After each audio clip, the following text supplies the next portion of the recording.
जब कोविड के टाइम में सरकार ने पब्लिक सेक्टर एंटरप्राइजेस पॉलिसी का ऐलान किया था, जिसमें कहा था कि नॉन स्ट्रेटेजिक सेक्टर से सरकार बाहर निकल जाएगी, स्ट्रेटेजिक सेक्टर में 4 कंपनियां रहेंगी। उसके बाद कई सारी कंपनियों के स्ट्रेटेजिक सेल को कैबिनेट ने मंजूरी दी थी। शुरू में लगा कि रफ्तार तेजी से बढ़ रही है, लेकिन अब धीरे से कम हुई। एक एग्जाम्पल दे दूं कि जनवरी 2021 में RINL का आपने 100% स्टेक सेल का डिसीजन लिया, लेकिन पिछले महीने जनवरी में ही आपने उसमें 11,000 करोड़ रुपए का रिवाइवल पैकेज दिया।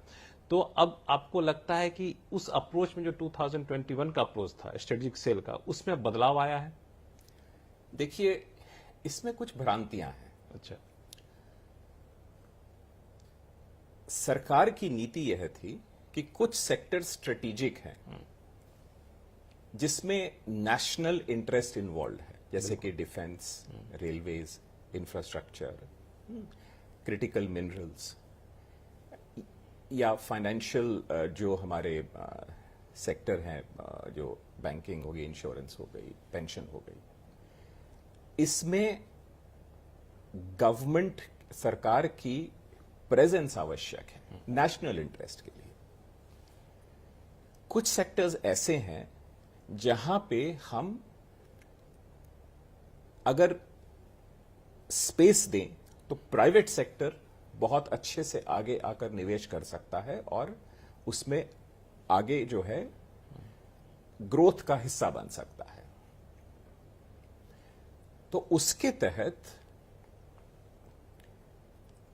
60 के करीब यूनिट्स को आइडेंटिफाई किया गया था, चिन्हित किया गया था, जिसमें से और strategy closure oblique strategic disinvestment थी, जिसमें से 30 को ऑलरेडी बंद किया जा चुका है और उसमें प्राइवेट सेक्टर को जगह मिली है काम करके परफॉर्म करने की और देश को आगे ले जाने की। 10 को ऑलरेडी डिसइन्वेस्ट किया जा चुका है और बाकी सब पे कार्य चल रहा है।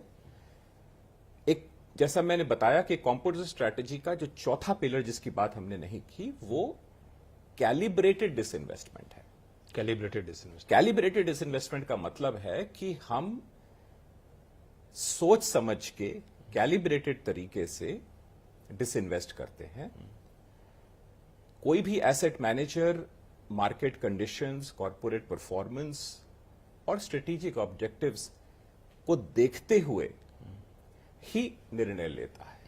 इसमें थोड़ा सा स्पेसिफिक सवाल आपसे पूछूं कि इनमें से कई सारी कंपनियां हैं जिसको कैबिनेट ने अप्रूवल दे दिया स्ट्रेटेजिक सेल का, तो अगर आप थोड़ा सा क्वांटिफाई कर सके कौन कौन सी कंपनियां ऑन द टेबल है जिसको कैबिनेट ने अप्रूवल दे दिया है?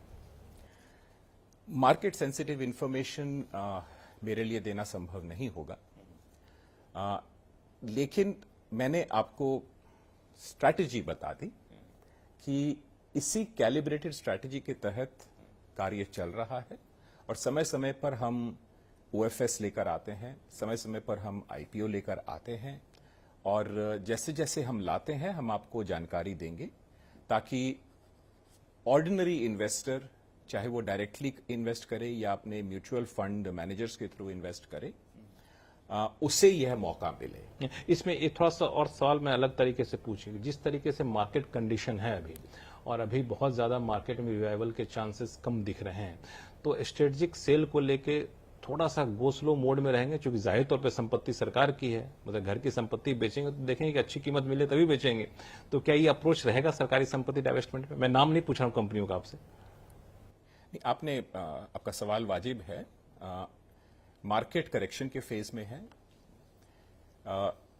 लेकिन अब करेक्शन होना भी शुरू हुआ है, कुछ उछाल भी आया है रिसेंटली, लेकिन इससे विचलित होने की आवश्यकता नहीं है।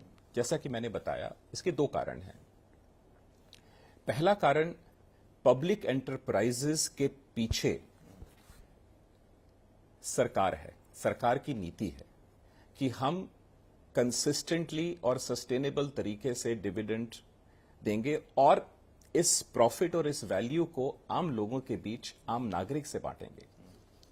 और दूसरा, दीपम अपने मॉडल्स के ऊपर काम करता है जिसमें ये सारी चीजें, ये सारे ट्रेड ऑफ्स पर एक समेकित दृष्टिकोण से निर्णय और कार्य किया जाता है और सही समय पर यह कार्य किया जाता है।